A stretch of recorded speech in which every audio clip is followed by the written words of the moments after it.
నమస్కారం. అమరజీవి పొట్టి శ్రీరాములు స్మారక సమితి నిర్వహిస్తున్న 61వ నెట్టింటి కార్యక్రమం నెల నెల వెన్నెల సంగీత సాహిత్య సాంఘిక కార్యక్రమానికి సుస్వాగతం. ఈ నెల అంశం నడిచే విజ్ఞాన సర్వస్వం డాక్టర్ కృష్ణక్క. మన ముఖ్య అతిథి డాక్టర్ కెవి కృష్ణకుమారి గారు. డాక్టర్ కెవి కృష్ణకుమారి అంటే కొంతమందికే తెలిసేమో, కానీ కృష్ణక్క అంటే పాఠకలోకానికి అంతటికీ చిరపరిచయమే, స్థిరపరిచయమే. ఆమె వృత్తిరీత్యా వైద్యురాలిగా ఎంతోమందికి వైద్య సేవలు అందించి ఉండవచ్చు, కానీ ప్రవృత్తి రీత్యా రచయిత్రిగా, కవయిత్రిగా, కాలమిస్ట్గా అసంఖ్యాక పాఠకలోకానికి మార్గదర్శకులయ్యారు. 10 సంవత్సరాల బాలికగానే భలే పెళ్లి నాటకంతో తన కలంతో కథనం మొదలుపెట్టారు. మహిళ మాసపత్రికలో ప్రముఖ రచయిత్రి శ్రీమతి యద్దనపూడితో పోటాపోటీగా సీరియల్స్ రాసేవారు కృష్ణక్క. 5 దశాబ్దాలకు పైగా సాహితీ సేవ చేసిన కృష్ణకుమారి గారు శ్రీ అక్కినేని నాగేశ్వరరావు గారికి చాలా ఇష్టమైన ఆత్మీయురాలు. వారి అంతరంగాన్ని ఆవిష్కరిస్తూ మనిషిలో మనీషి అనే గ్రంథం బహుళ ప్రజాదరణ పొందింది. అలాగే పుట్టపర్తి సత్యసాయిబాబా గారి మీద రాసినటువంటి అద్వైతామృతవర్షిణి అనే గ్రంథం కూడా భక్తులు చాలా మెచ్చిన పుస్తకం. కృష్ణకుమారి గారు వైద్యురాలిగా తెనాలి, గుంటూరు, హైదరాబాద్ కింగ్ కోఠీలలోని ప్రభుత్వ జనరల్ హాస్పిటల్స్లో సేవలందించి పదవి విరమణ చేశారు. ఆధ్యాత్మిక పరంగా ఆదేశాత్మకంగా 60కి పైగా గ్రంథాలు వెలువరించారు. సహిత జావిత వజ్రోత్సవ వేడుకలను అభిమానులు జరుపుకున్నారు. భగవాన్ సత్యసాయిబాబా కృష్ణక్క త్యాగనిరతికి మెచ్చి ఓం పతకమున్న సువర్ణమాలను స్వయంగా మెడలో అలంకరించారు. ఆరోగ్యప్రదాయి శ్రీ సత్యసాయి అనే ఆధ్యాత్మిక శీర్షిక దాదాపు 40 నెలల పాటు ధారావాహికగా సనాతన సారథిలో వెలువడింది. దేశభక్త కొండా వెంకటప్పయ్య పంతులు గారు, మాజీ రాష్ట్రపతి వివి గిరి గారు కృష్ణక్కకు రక్త సంబంధీకులు. ఆంధ్రకేసరి టంగుటూరి ప్రకాశం పంతులు గారు వీరి కుటుంబానికి ఎంతో ఆత్మీయులు. మరో మాజీ రాష్ట్రపతి నీలం సంజీవరెడ్డి గారికి అభిమాన పుత్రికగా మన కృష్ణక్క గారు మన్ననలు పొందారు. ఇక వైద్య సాహిత్య రంగాలలో వీరు చేసిన విశేష సేవలకు గాను 1974 మొదలుకొని 2018 వరకు అనేక ప్రభుత్వ, ప్రైవేటు సంస్థలు పురస్కారాలు, జీవిత సాఫల్య పురస్కారాలు, బిరుదులు ఇచ్చి గౌరవించాయి.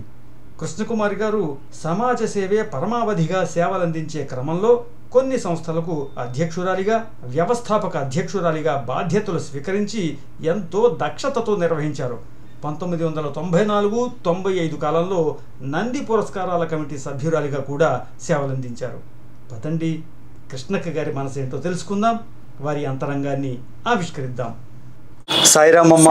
సాయిరామ్. సాయిరామ్. చిన్నతనం నుంచి మా కృష్ణక్క గారి సలహాలు ఆంధ్రభూమిలో చదువుతూ దశాబ్దాల పాటు మీ సలహాల ద్వారా ఇంతగా ఎదిగాము. ఎంతో ప్రజాదరణ పొందిన మీరు ఈ రోజున మీ నివాస గృహంలో ఏ ఇంటి నుంచి అయితే మీరు తెలుగు ప్రజానీకాన్ని, వారి యొక్క అభిమానాన్ని పొందారో అక్కడ మీ యొక్క ఇంటర్వ్యూ తీసుకోవడం అనేది నాకు చాలా ఆనందంగా ఉందమ్మా. అమ్మ, 40 ఏళ్ల పాటు తెలుగువారి హృదయాల్లో కృష్ణక్కగా అట్లా నిలిచిపోయారు. డాక్టర్గా కావచ్చు, రచయిత్రిగా కావచ్చు, సైకాలజిస్ట్గా కావచ్చు, ఎన్నో పాత్రలు పోషించారు మీరు. ఈ నేపథ్యంలో మన చెన్నైలో ఉన్నటువంటి అమరజీవి పొట్టి శ్రీరాములు స్మారక సమితి వారి నెల నెల తెలుగు విన్నెల కార్యక్రమం కోసం మన తెలుగువారి ముందుకి మిమ్మల్ని మరొకసారి చూపించాలనేటువంటి ప్రయత్నంలో భాగంగా ఈ కార్యక్రమం చేస్తున్నాము. నా అదృష్టం అండి. అమ్మ, మీ యొక్క బాల్యం, మీ యొక్క చదువు, వీటి గురించి కొంచెం తెలియజేసి మనం ముందుకెళ్దామమ్మా. మాది తెనాలండి. మా నాన్నగారు కాదా జగన్నాథరావు గారు తెనాలో డాక్టరు. ఆయనకి ప్రజాసేవ తప్ప ఇంకేమీ తెలియదు. 24 గంటలు పేషెంట్స్ని చూస్తూనే ఉంటారనమాట. ఇప్పుడు డాక్టర్స్ ఖాళీ జేబులతో వెళ్ళి జేబు నిండా డబ్బుతో వస్తారు. కానీ నాన్న జేబు నిండా డబ్బుతో వెళ్ళి అది ఖాళీ జేబులతో ఇంటికి వస్తారనమాట. వస్తే నాకు అర్థం కాలేదు, అదేంటి నాన్న ఎందుకు అట్లాగా వచ్చిన సంతోషంగా పడుకుంటే నాన్నతో పాటు చిన్నప్పుడు నా ఏజ్ నాన్న చేయబట్టుకుని నాన్న క్లినిక్ వెళ్ళేదాన్ని. నాన్న తెనాలి గవర్నమెంట్ హాస్పిటల్లో చేసేవారు. క్లినిక్ వెళ్తే చాలామంది జనం ఉండేవాళ్ళు, పేషెంట్స్. వాళ్ళందరినీ అడుగుతూ వాళ్ళకి ఏం కావాలో అడుగుతూ జేబులోంచి డబ్బులు ఇస్తూ మందులకి డబ్బులు ఇస్తూ వెళ్ళటానికి డబ్బులు ఇస్తూ ఆదుకున్న నాన్నని చూస్తుంటే నేను డాక్టర్ని అవ్వాలి, అయితే నాన్న లాంటి డాక్టర్నే కావాలి అని చిన్నప్పటి నుంచి నాలో డెవలప్ అయిపోయింది అనమాట. అదే మొదటి నుంచి నాకు. నాన్నగారి పేరమ్మా? డాక్టర్ కాజా జగన్నాథరావు గారు. సో ఆ విధంగా మీరు డాక్టర్ కావాలన్నటువంటి తపన మీలో ప్రారంభమైంది, మొదలైంది. Okay okay. అలాగే మీలో ఆధ్యాత్మిక కోణం ఏ విధంగా ప్రవేశించిందో అది కూడా కొంచెం తెలియజేయండి అమ్మా. ఆధ్యాత్మిక అంటే ఇంట్లో అంతా ఆధ్యాత్మిక చింతనే.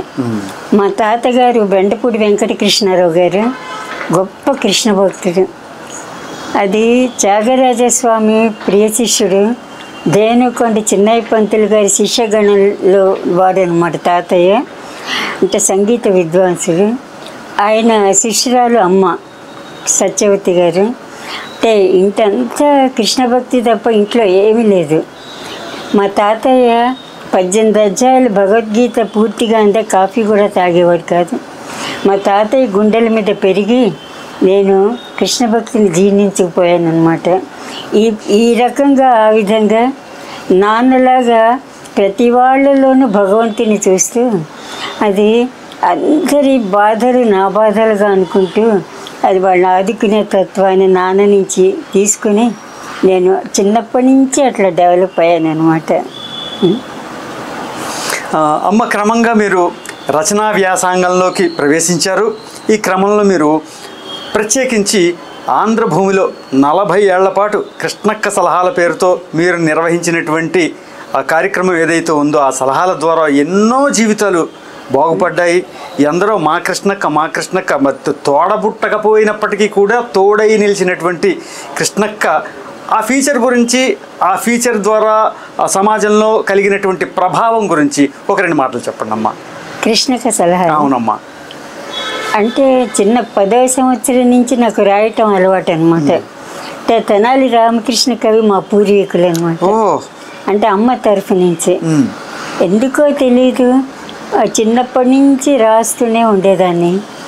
అంటే ఒకరోజు మా గర్ల్స్ హై స్కూల్లో మా హెడ్ మిస్ట్రెస్ వచ్చి, అమ్మ ఇవాళ మన స్కూల్కి అక్కినే నాగేశ్వరరావు గారు వస్తున్నారు. నేను చాలా చిన్న వయసు నాది. అంటే నువ్వు రాస్తావు కాబట్టి ఆయన మీద రాసి, నువ్వు పాడతావు కాబట్టి పాడి, డ్యాన్స్ వేస్తావు కాబట్టి చేసి ఈరోజు ప్రత్యేకంగా చెయ్యమ్మా అంటే సరే అన్న. ఊర్వశి శారద, నేను, భీష్మ సుజాత మేము ముగ్గురం కూడా చిన్నప్పుడు ఫ్రెండ్స్ అనమాట. ఒకే స్కూల్లో చదువుకున్నా. సరే ఆ రోజు పొద్దున్న ఆయన ఇంతవరకు ఆయన మా అన్నయ్య అని తప్ప పేరు పెట్టి పిలవలేదు. సరే పొద్దున్న ఆయన వచ్చారనమాట. సరే రాశాను.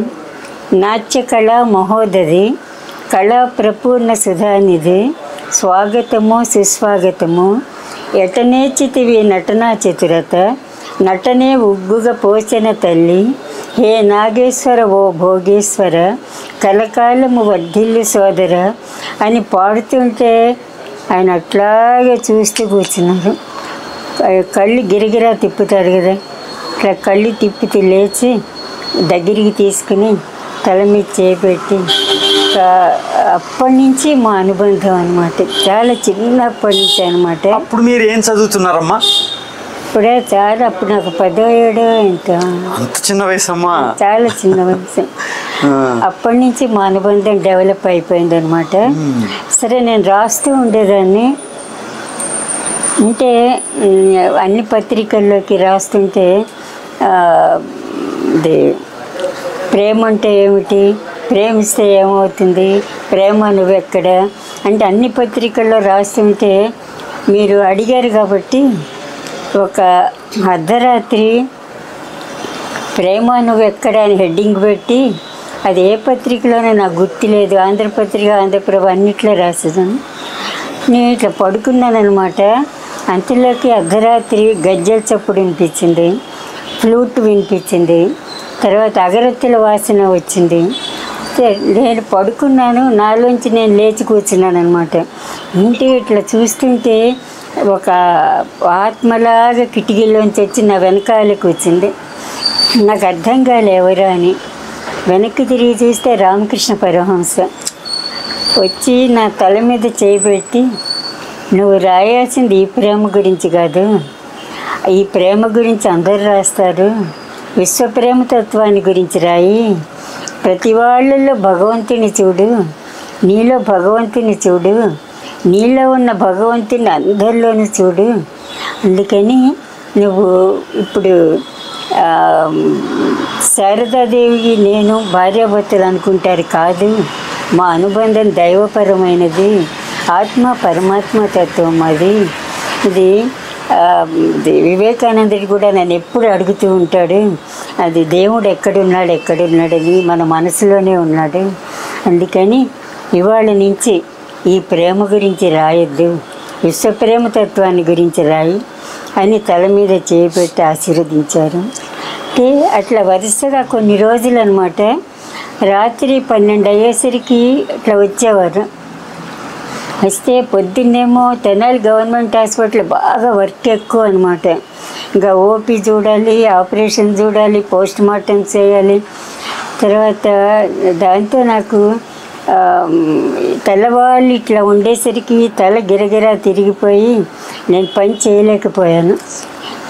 ఒకరోజు డ్యూటీ రూమ్లో ఇట్లా పడుకున్నాను. శార్వరి గారు తెలుసు కదా, శార్వరి గారు మా ఇంగ్లీష్ లెక్చరర్గా ఉండేవాడు విఎస్ఆర్ కాలేజీలో. అప్పుడు ఆంధ్రప్రభలోనే దేంట్లో చేసేవారు. ఆయన నన్ను ఇంటర్వ్యూ చేయడానికి వచ్చారు. వచ్చి తలుపు కొట్టి, అమ్మా డాక్టర్ని రైటర్ని ఇంటర్వ్యూ చేయడానికి వస్తే పేషెంట్లో ఉన్నావేంటమ్మా అన్నాను. ఇట్లా చెప్పాను అనమాట. ఇట్లా రోజు రామకృష్ణ పరమహంస మాట్లాడుతున్నాడు, నాకు అంటే నేను డ్యూటీ చేయలేకపోతున్నాను, నేనేం చేయాలో అర్థం కావటం లేదంటే, ఆయన మాస్టర్ సివివి భక్తుడు అనమాట. ఇట్లా ధ్యానంలోకి వెళ్ళిపోయి చాలాసేపటి తర్వాత ఇంక నుంచి ఆయన రారు, నీ దిశ నిర్దేశించారు, అందుకని నువ్వు ఇవాళ నుంచి కృష్ణక్క, నేను కృష్ణక్కగా నిన్ను మార్చేశాను, కాదు ఆయనే మార్చేశాడు అని అప్పటి నుంచి నేను కృష్ణక్కని అయిపోయాను అనమాట. అది ఓకే. అమ్మ, కృష్ణక్క సలహాల పరంపరని మనం చూసుకున్నప్పుడు ఎందరో పాఠకులు మీ హృదయానికి చేరువయ్యారు కదా, ఆ పాఠకులకు సంబంధించి మరిచిపోలేని అనుభూతులు ఏమన్నా కొంచెం పంచుకుంటారమ్మా? ఏదండి? మరచిపోలేని అనుభూతులు పాఠకులతో, మీ పాఠకులతో మీ మర్చిపోలేని అనుభూతులు. బాబాయ్ చాలా ఉన్నాయి, ఎన్నో చెప్పలేను. 1-2 ఏమైనా?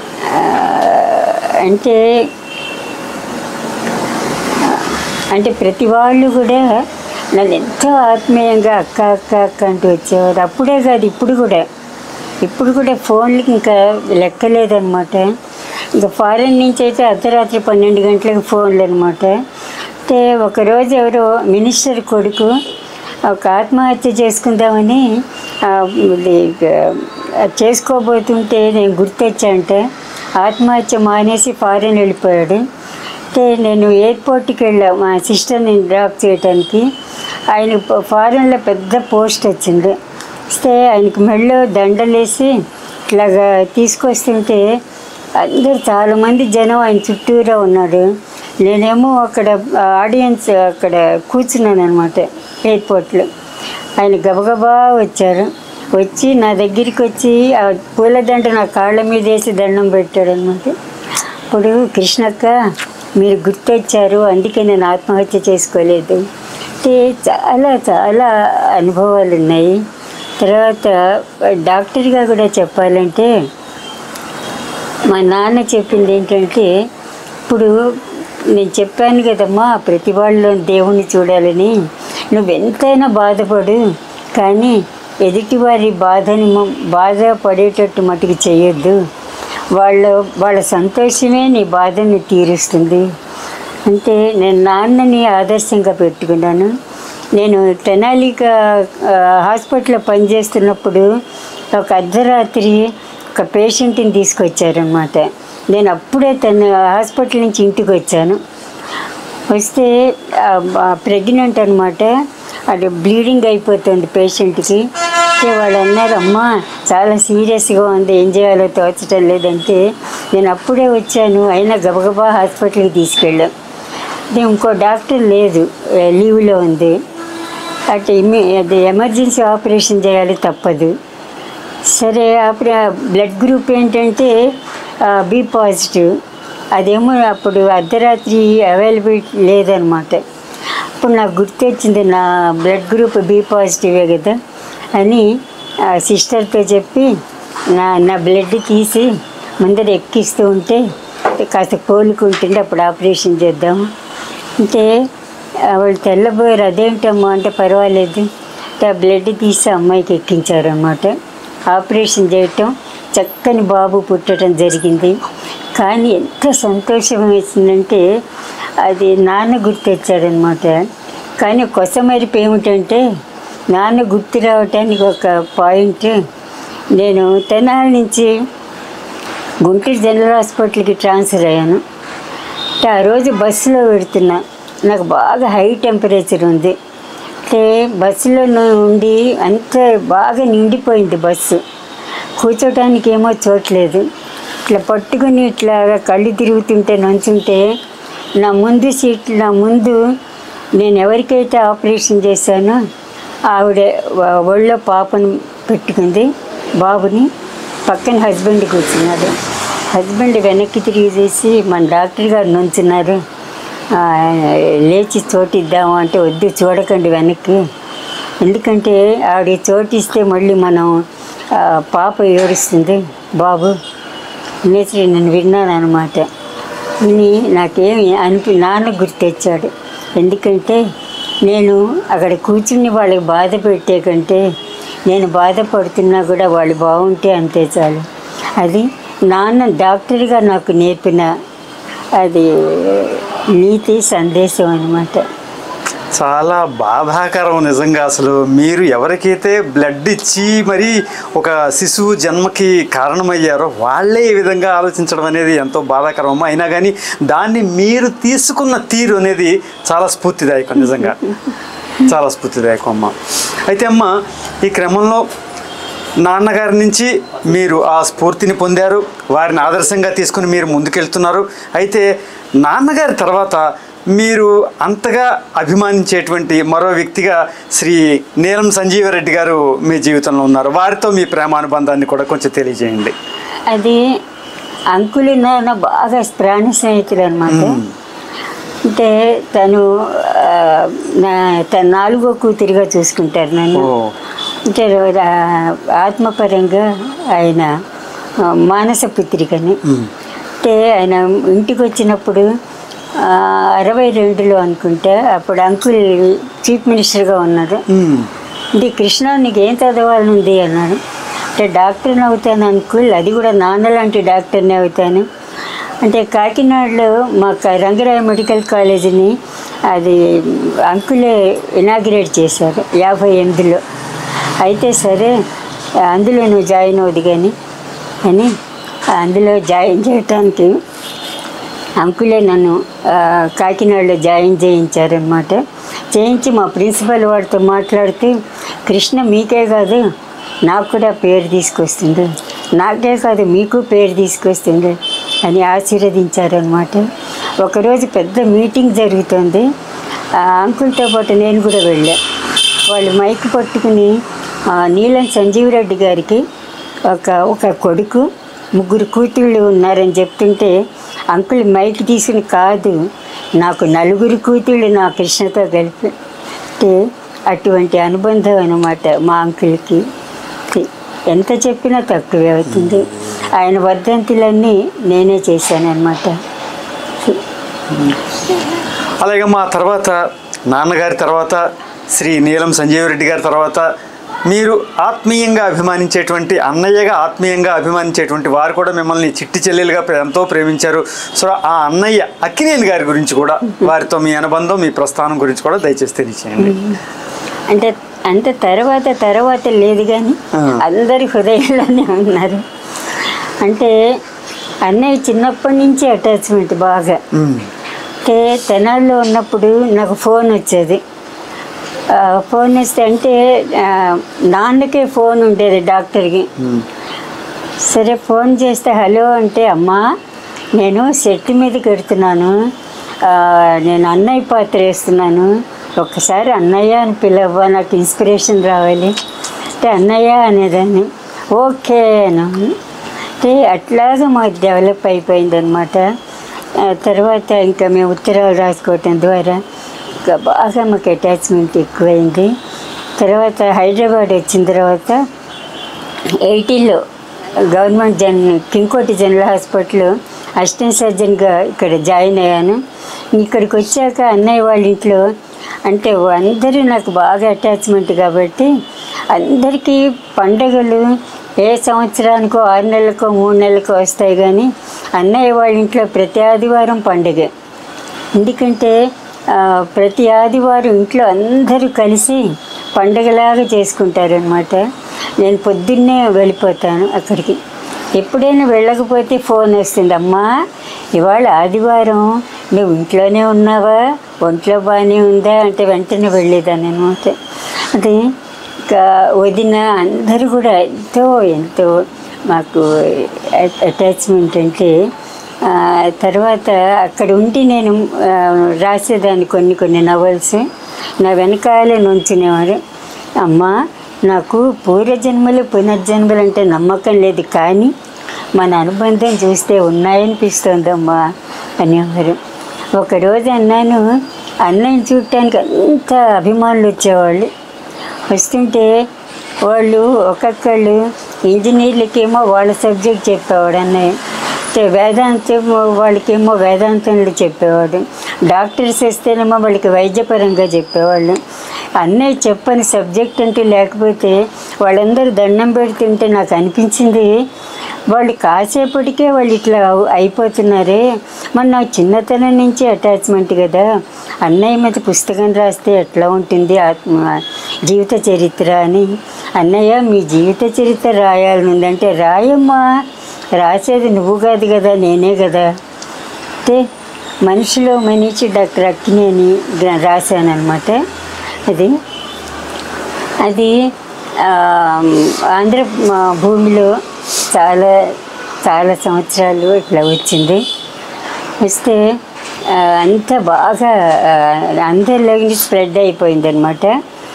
అంటే ఒక రోజున అన్నయ్య వాళ్ళ ఇంటికి ఎవరో ఇద్దరు యూనివర్సిటీ వాళ్ళు, ఆంధ్ర యూనివర్సిటీ వాళ్ళు వచ్చారు. వస్తే ఎవరినైనా మీరు అంటే, ఆంధ్ర యూనివర్సిటీ మన డాక్టరేట్ వచ్చింది సార్ అన్నాడు. అంటే మంచిది, ఏ సబ్జెక్టు అన్నాడు. మీ సబ్జెక్టే అన్నాడు. అంత సబ్జెక్టు మీకు ఎక్కడ దొరికింది అంటే, మీ అమ్మాయి రాసింది కదా మనిషిలో మనిషి, దాన్ని చదివాము, డాక్టరేట్ వచ్చింది. అనగానే అన్నయ్య గబగబా తన అన్నయ్య చదవడు బుక్స్, అందులో తన గురించి కాబట్టి అసలే చదవడు. గబగబా లోపలికి వెళ్ళి షాల్ తీసుకొచ్చి నాకు కప్పితే ఆ కళ్ళల్లో నీళ్లు చూస్తే ఎంత సంతోషం అనిపించిందంటే నేను చెప్పలేదు.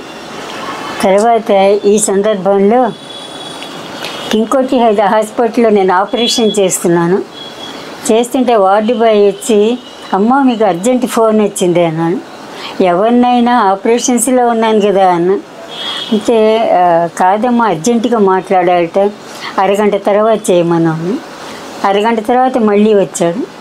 వచ్చి మళ్ళీ ఫోన్ వచ్చిందమ్మా అంటే వెళ్ళాను. హలో ఎవరు మాట్లాడుతున్నారంటే, మేము రామారావు మాట్లాడుతున్నాను. అంటే ఏ రామారావు అన్నారు. ఎన్టీ రామారావు. అంటే మీరు చెప్పచ్చు కదా మీరని. నేను ఎవరో అనుకున్నాను. మీరు ఆపరేషన్స్లో ఉన్నారు కదా, ఒకసారి మీరు రామకృష్ణ స్టూడియోకి వస్తారా అంటే తప్పకుండా.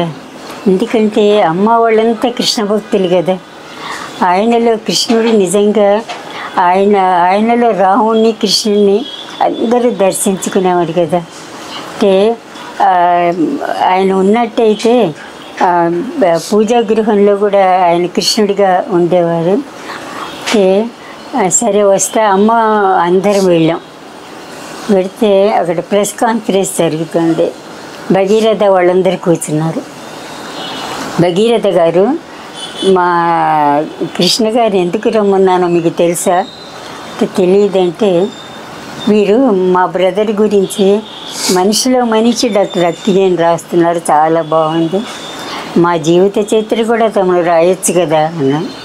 నేను స్టన్ అయిపోయి చూసి ఏం చెప్పలేకపోయా. ఎందుకంటే ఆ పరిస్థితుల్లో ఇంకోటిలో ఎంత పని ఉందో చెప్పలేను. పగలంతా పేషెన్స్, సాయంత్రం ఓపి, తర్వాత ఏమో క్లినిక్లో కౌన్సిలింగ్ వాళ్ళు, రాత్రంతా రాతలు, కృష్ణక సలహాలు, ఉత్తరాలు. ఇంకా నేను చెప్పలే. అందులో అన్నయ్య సీరియల్ రన్ అవుతుంది. ఈయనకి న్యాయం చేయగలనా నేను అని ఇట్లా చూస్తుంటే నా వంక ఇట్లా చూశారు. చూసి సరే మనం తర్వాత మాట్లాడుకుందాం, పూర్తిగా మాట్లాడుకున్నప్పుడు డిసైడ్ చేసుకుందాం అన్నారన్నమాట.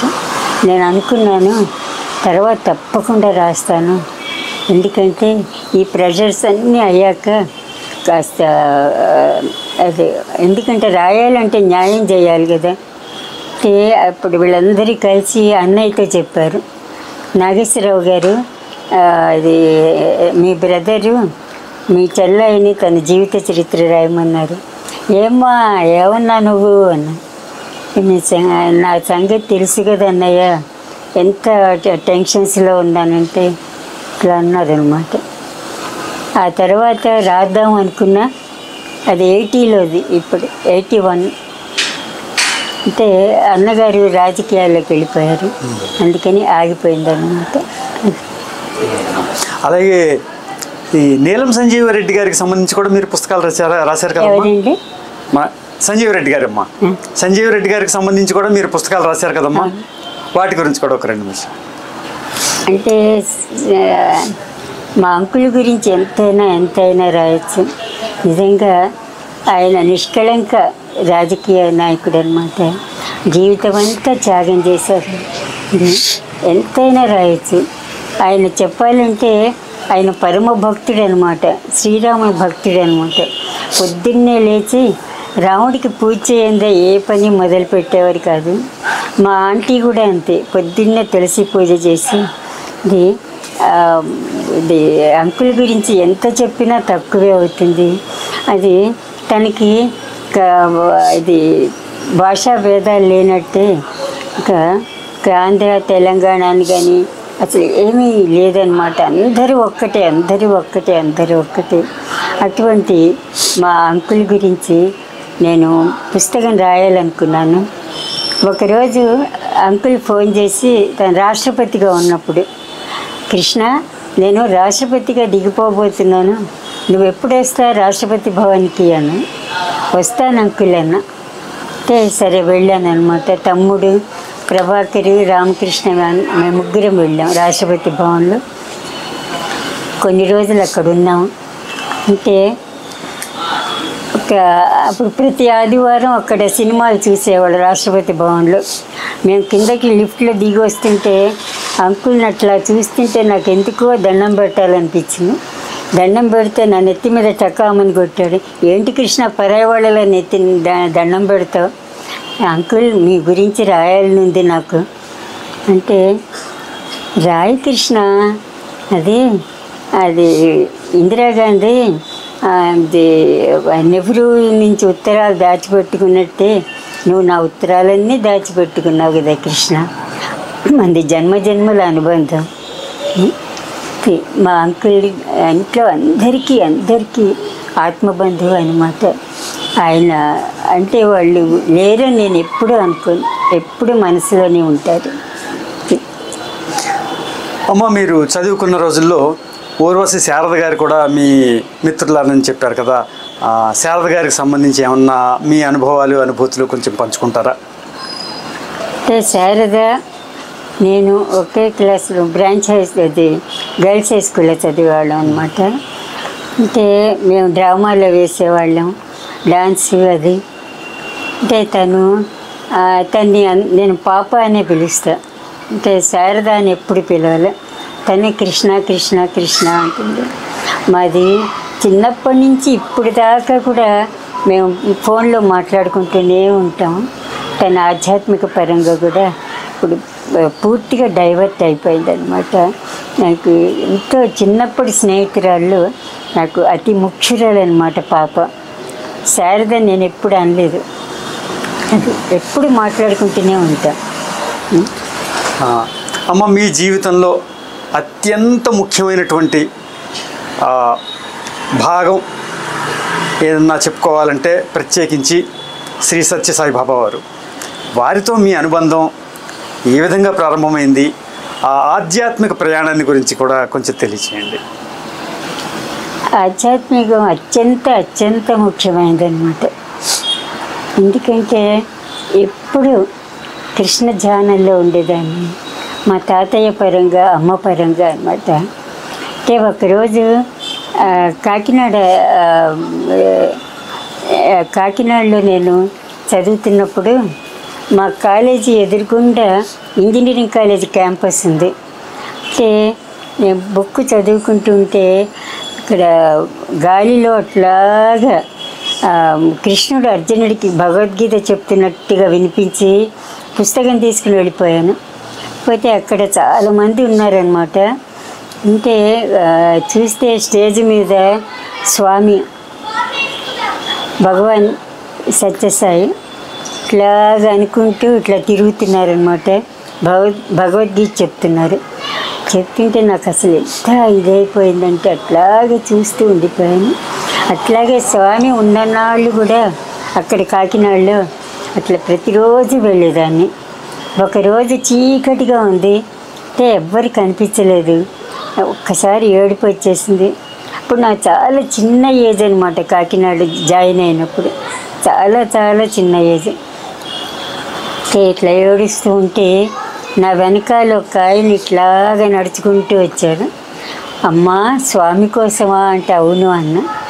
ఆయన రేపు పొద్దున్న పుట్టపర్తి వెళ్ళిపోతారమ్మా అని, ఇదిగో అడ్రస్ తీసుకో, రేపు పొద్దున్న ఆయన్ని కలుసుకుంది కానీ అంటే వెనక్కి తిరిగి చూస్తే లేరు ఆయన షిర్డీ సాయి అని అప్పుడు అర్థమైందన్నమాట. అంటే నాకు కృష్ణుడి తప్ప షిర్డీ సాయి అన్నా స్వామి అన్నా ఎక్కువ అవగాహన లేదు అప్పట్లో. అంటే ఏజ్ని బట్టిను చిన్నతనం నుంచి నేను పెరిగిన వాతావరణాన్ని బట్టి. సరే ఆ మన్నాడు ఇట్లా బుక్ చదువుకుంటూ నేను అక్కడికి ఆ అడ్రస్కి వెళ్ళాను. కిందంతా భక్తులందరూ ఉన్నారు. నేను పైకి చూసాను. స్వామి ఇట్లా అనుకుంటూ పైన తిరుగుతూ నన్ను చూసి ఇట్లా అన్నారు పైకి రమ్మని. గబగబా పైకి వెళ్ళా. స్వామి ఉయ్యాల్లో ఇట్లా ఊగుతూ 2 పాదాలు నా చేతుల్లో పెట్టారు. పెడితే నేను అట్లాగే చూస్తూ దండం పెట్టాను అనమాట. అప్పటి మొట్టమొదటి అనుభూతి అనమాట. ఆ తర్వాత హైదరాబాద్ వచ్చాక జమున నేను చాలా క్లోజ్ అనమాట. అంటే జమున ఫోన్ చేసి, కృష్ణ నేను పుట్టపర్తి పెడుతున్నాను, ఆడ బాగా భక్తురాలు స్వామికి, నువ్వు రావాలి నాతోటి, నేను నీకు అది రిజర్వేషన్ చేయించాను, నాతో చెప్పకుండా చేయిస్తే ఎట్లాగా, ఇక్కడ నాకు చాలా పనులు ఉన్నాయి కదా, ఉన్నట్టు లీవ్ దొరకదు అంటే నేను రాలేను అన్న. కాదు రావాలి అన్న. సరే మేము ఇద్దరం వెళ్ళాం. పెడితే ప్రశాంతి నిలయంలో అడుగు పెడుతుంటే నాకు వాళ్ళందరూ దేశాల భక్తులందరూ తిరుగుతుంటే వాళ్ళు భక్తులుగా నాకు అనిపించలేదు. గోకులంలో అందరూ కృష్ణుడి చుట్టూరా ఉండే వాళ్ళగా అనిపించి అట్లాగే చూస్తూ ఉండిపోయాను అనమాట. ఇట్లా కూర్చున్నాం వరుసగా. కూర్చుంటే స్వామి ఇట్లా వస్తుంటే నాకు ఫ్లూటే వినిపిస్తుంది. వినిపిస్తే దగ్గరికి వచ్చి జమునని చూసి, జమున ఎప్పుడు వచ్చావు అన్నారు. కానీ నా వంక అట్లాగే చూస్తున్నాను. స్వామి కళ్ళల్లోంచి 2 జ్యోతులు నాలోకి ఎంటర్ అయ్యి ఒక్కసారి షేక్ అయిపోయాను. అప్పుడు స్వామిలో అమ్మ, కృష్ణుడు, అప్పుడు అమ్మ వెళ్ళిపోయిన రోజులు అనమాట. స్వామి కనిపిస్తుంటే నేను అనుకున్నాను, ఒక మహానుభావుని చూద్దామని వచ్చాను. కానీ సాక్షాత్తు నాకు భగవంతుడి దర్శనం ఇచ్చారు. నేను డాక్టర్గా ఎవరికైనా కాస్త సేవ చేసినట్టయితే స్వామి నన్ను ఇంటర్వ్యూకి పిలవాలి అనుకుంటే అని ఏడ్చేస్తున్నా. జమునంది ఏడవకు కృష్ణ, ఏడిస్తే స్వామికి ఇష్టం ఉండదు అంటే సరే. మొన్నాడు స్వామి గబగబా వచ్చి ఇంటర్వ్యూకి రా బంగారు అని పిలిచి వెళ్ళిపోయారు. వెళితే లోపలికి స్వామి తలుపు తీస్తారన్నమాట. ఇంటర్వ్యూ రూమ్ తలుపు తీసి నా వెనకాల ఇట్లా చూస్తున్నారు. ఎవరి కోసం స్వామి అన్న, మీ ఆయన కోసం అన్నా. అంటే నేను అనుకున్నా, అదేంటి స్వామి దేవుడు అంటారు కదా, నేను పెళ్లి చేసుకోలేదని తెలియదా స్వామికి? నాకు ఇంకా పెళ్లి చేసుకోలేదు కదా స్వామి అన్న. ఓహో, ఈ జన్మలో ఇంకా కాలేదు కదా అని లోపలికి పిలిచారు. కూర్చున్న తర్వాత నీకేం కావాలో అడుగు బంగారు, ఎన్నేళ్ళైందో నిన్ను చూసి అన్నారు. అంటే నాకేమొద్దు స్వామి అన్న. కాదు, నా దగ్గరికి వచ్చిన వాళ్ళందరూ ఏదో ఒకటి అడుగుతారు, నువ్వు అడగవేంటి అన్నారు. నాకు ఏమొద్దు స్వామి, అడుగు అన్నారు. అయితే నాకు నా కృష్ణుడు కావాలి స్వామి అన్న. కృష్ణుడా? ఇంటి నిండా కృష్ణుడే కదా బంగారు పెట్టుకున్నావు, ఏం చేసుకుంటా అన్న. కృష్ణుడే కావాలి స్వామి అన్న. అయితే కృష్ణుడిలో నన్ను చూసుకుంటావా, నాలో కృష్ణుని చూసుకుంటావా అన్నాను. కృష్ణుడు జీర్ణించుకుపోయాడు కదా స్వామి, కృష్ణుడిలోనే మిమ్మల్ని చూసుకుంటాను అనంగా అని ఇట్లా సృష్టిస్తున్నాడు. అంటే జమునంది చేయబట్టి కృష్ణ బుల్లి కృష్ణుడిని ఇస్తారు, పూజలో పెట్టుకుంది కానీ ఇట్లా పెడితే కాదు, చెయ్యి తీయి అన్నారు స్వామి. సృష్టించి ఇది సృష్టించి మెళ్ళో వేశారన్నమాట. మెళ్ళో వేసి తల మీద చేయి పెట్టారు, అక్షింతలు పడిపోయాయి. మంత్రాలు చదువుతూ ఉండిపోయి బంగారు అది భద్రా కళ్యాణం గ్రంథం రాయి అన్నారు. అంటే సుభద్ర అయితే నాకు ఐడియా ఉంది స్వామి, కానీ భద్రాదేవి అంటే ఐడియా లేదు కదా, అంత బుక్ ఎట్లా రాయగలను అన్న. అంటే నీకెందుకు కలం పట్టుకో అన్నారు. అని ఎందుకు రాయమన్నాను తెలుసా అన్నారు. ఎందుకు స్వామి అన్న. అంటే అందరూ పెళ్ళిళ్ళు చేసుకుంటున్నారు, కానీ పెళ్ళి అంటే ఎవ్వరికి అవగాహన లేదు, మంత్రాల మీద అవగాహన లేదు, భార్యాభర్తల అనుబంధం అంటే తెలియదు, ఇగోయిజం ఎక్కువైపోయింది, నువ్వు గొప్ప అంటే నువ్వు గొప్ప అని పిల్లలు పాడైపోతున్నారు బంగారు. ఆత్మ పరమాత్మ తత్వం భద్రాకృష్ణుడు రాయి బంగారు అన్నాడు. సరే గదిలోకి వచ్చి కలం పట్టుకున్నా. అప్పుడు స్వామి ఫోటో పెట్టుకున్నాను అన్నమాట. ఒక్కసారి స్వామి భద్రుడి గురించి ఏం రాయాలి స్వామి అనుకున్నా. కలం పట్టుకునేసరికి ఒక్కసారి స్వామి ఫోటో మీద పెద్ద వెలుగు వచ్చింది. వచ్చే ద్వాపరయుగంలో దృశ్యాలన్నీ కనిపిస్తుంటే ఒకవైపు కృష్ణుడు, ఒకవైపు స్వామి దర్శనమిస్తూ ఇట్లా అనేసరికి నేను వెళ్ళిపోయి అన్నీ చూస్తుంటే కలం కదిలిపోయింది. నేనేం రాస్తున్నానో నాకు తెలియదు అనమాట. అది ఒక నెల రోజుల్లో 360 పేజీలు అయిపోతే ఆ పుస్తకం అది మ్యాన్స్క్రిప్ట్ తీసుకుని అక్కడికి వెళ్ళాను పుట్టపర్తి. స్వామి వచ్చి ఫెంటాస్టిక్గా రాసావు బంగారు అన్నాను. అని మళ్ళీ వచ్చి నువ్వు రాసావా నేను రాశానా అన్నారు. నేను రాయలేదు స్వామి, మీరే రాశారు. అంటే స్వామి అనౌన్స్ చేశారు, ఎవరైతే భద్రా కళ్యాణం చూస్తారో, ఎవరైతే చేస్తారో, ఎవరైతే చదువుతారో వాళ్ళకి అన్ని కోరికలు నెరవేరుతాయి. ఏ కోరికతో చదివితే అది నెరవేరుతుంది, ఏ కోరిక లేకుండా చదివితే అన్నీ నెరవేరుతాయి అని స్వామి ఆశీర్వదించారనమాట. అమ్మ, స్వామి మీకు హార్ట్ అటాక్ సమయంలో మీకు తోడుగా నిలిచారు కదా, ఆ సంఘటన గురించి చెప్తారా? అంటే స్వామి అన్నారు, బంగారు కృష్ణక్క అనగానే ఎక్కడ పడితే అక్కడికి వెళ్ళిపోతావు, అన్నం తినవు, నిద్రపోవు, ఇట్లా అయితే హెల్త్ పాడైపోతుంది కదా బంగారు. అంటే నేను డాక్టర్ని కదా, నేను బాగానే ఉన్నాను స్వామి అన్న. నీకు తెలుసా నాకు తెలుసా, ఏం బాగాలేదు, హెల్త్ జాగ్రత్తగా చూసుకో అన్నారు. ఒకరోజు రాత్రి రాసుకుంటుంటే కళ్ళు గిరగిరా తిరిగి అంటే చూస్తే పల్స్ లేదు. నాకు తెలిసిపోయింది అనమాట, ఇంకా ఏదో అయింది. హార్ట్ బీట్స్ లేవు, పల్స్ లేదు. ఇట్లా తలుపు ఇట్లా తీసి కింద పడిపోతే అర్ధరాత్రి 2:30 అయింది. ఆ టైంలో ఎవరు పైకి రారు కదా, కానీ తమ్ముడు గబగబా పైకి వచ్చాడు.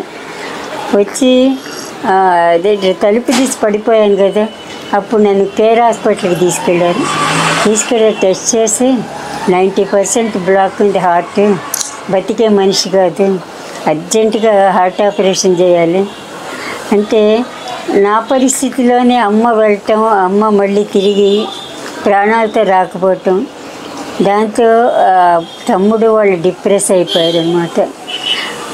ఆ రోజు రాత్రి తమ్ముడు అట్లాగా కారు మీద చేయబెట్టి ఇట్లా ఏడుస్తూ నుంచుంటే, అర్ధరాత్రి ఒక అతను ఒక బిచ్చగాడిలాగా ఉన్నాడు, అటు పెడుతూ తమ్ముడి మీద ఇట్లా చేయి వేశాడు. ఎవరు నువ్వు అన్నారు. నేను ఎవరైతే నీకేందా, నేనంటే నీకు నమ్మకం లేనప్పుడు ఒక్కటి చెప్దామని వచ్చాను. కృష్ణ అందరిలా కాదు, చక్కగా వస్తుంది ఇంటికి, అది చెప్దామని వచ్చాను. ఎవరు నువ్వు అన్నారు. చూసేసరికి మాయమైపోయారు. స్వామి అన్నమాట. అంటే ఆ మొన్నాడు ఆపరేషన్ జరుగుతుంటే స్వామి ఎదురుగుండా అక్కడ ఇట్లా నా వెనకాల ఇట్లా నుంచున్నారు.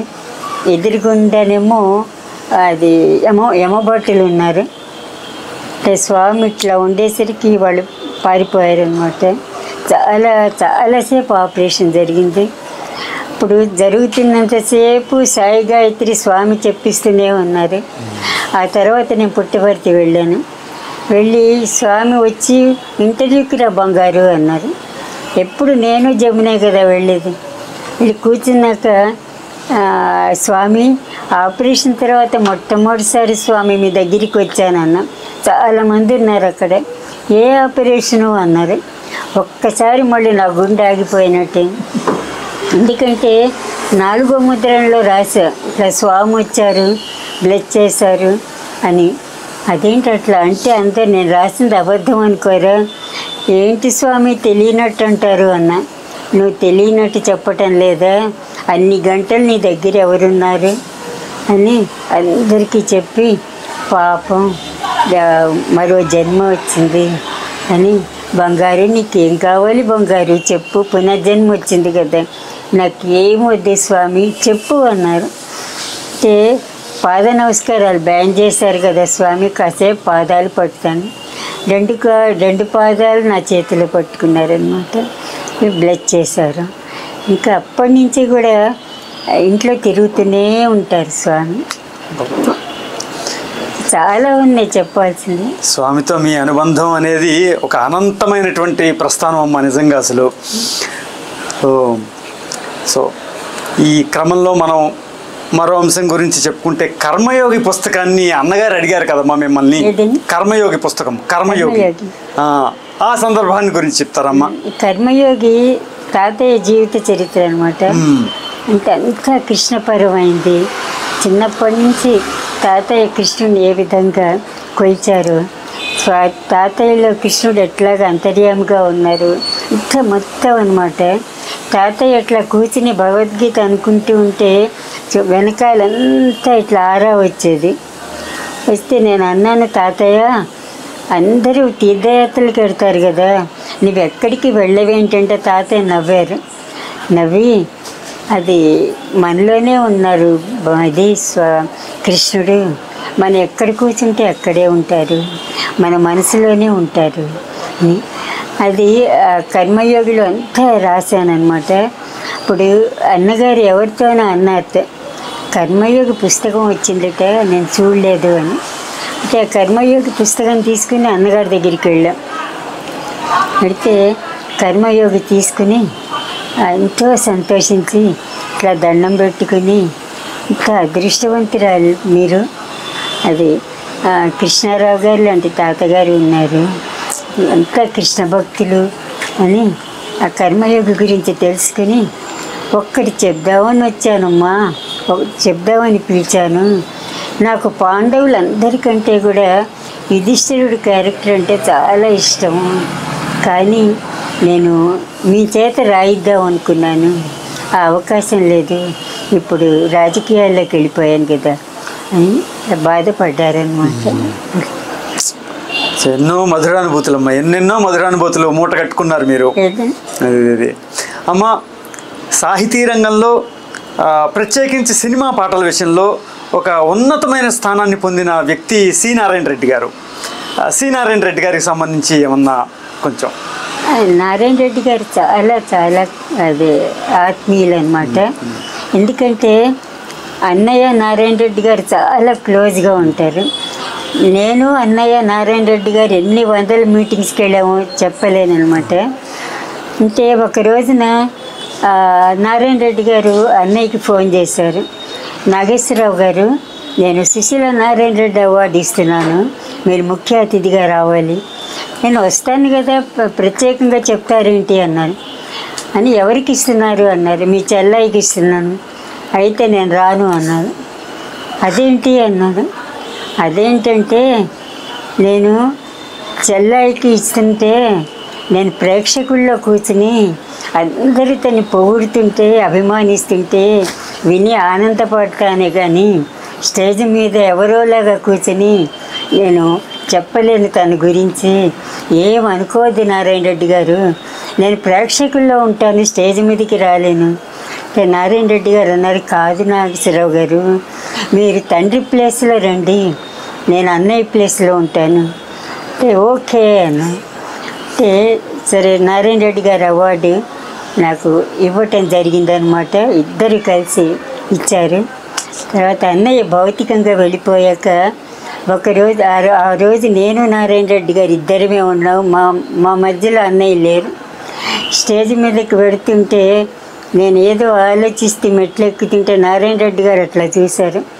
అమ్మా, అన్నయ్య లేరనా? నేనున్నా కదా, నేను చిన్నన్నయ్యను అని అప్పటి నుంచి ఆయన చిన్నన్నయ్యగానే నన్ను పిలిచేవారు. చిన్నన్నయ్యగానే ఫోన్లో మాట్లాడేవాళ్ళు, చిన్నన్నయ్యగానే ఉత్తరాలు రాసేవారు అనమాట. మా అనుబంధం అటువంటిది.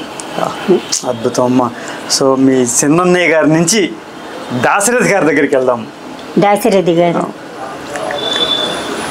దాశరథి గారు కింగ్కోటి జనరల్ హాస్పిటల్లో నేను వర్క్ చేస్తున్నప్పుడు దగ్గరలోనే ఉండేవారు అనమాట ఇంటికి. ఒకరోజు బాగా జనం ఎక్కువ ఉంటారు. అవుట్ పేషెంట్లో కూర్చొని పేషెంట్స్ని చూస్తూ ఇట్లా చూసేసరికి దాశరథి గారు క్యూలో ఇట్లా నుంచుని ఉన్నారు. అదేంటి క్యూలో ఉన్నారని గబగబా నేనే బయటికి వెళ్ళి, అదేంటండి మీరు అందరిలో క్యూలో నుంచున్నారు, అది కాకుండా చెప్పులు లేకుండా ఏంటి, ఏమైనా గుచ్చుకుంటే కష్టం కదా అంటే, అమ్మ డాక్టర్లు దేవుళ్ళు లాంటి వాళ్ళు, దేవుడి దగ్గర చెప్పులు వేసుకుంటారు ఎవరైనా, అందుకనే చెప్పులు వేసుకోలేదమ్మా అని లోపలికి వచ్చారు. ఆయనకి బ్లడ్ షుగర్ ఎప్పుడు హై లెవెల్లో ఉండేది, 600 అట్లా ఉండేది.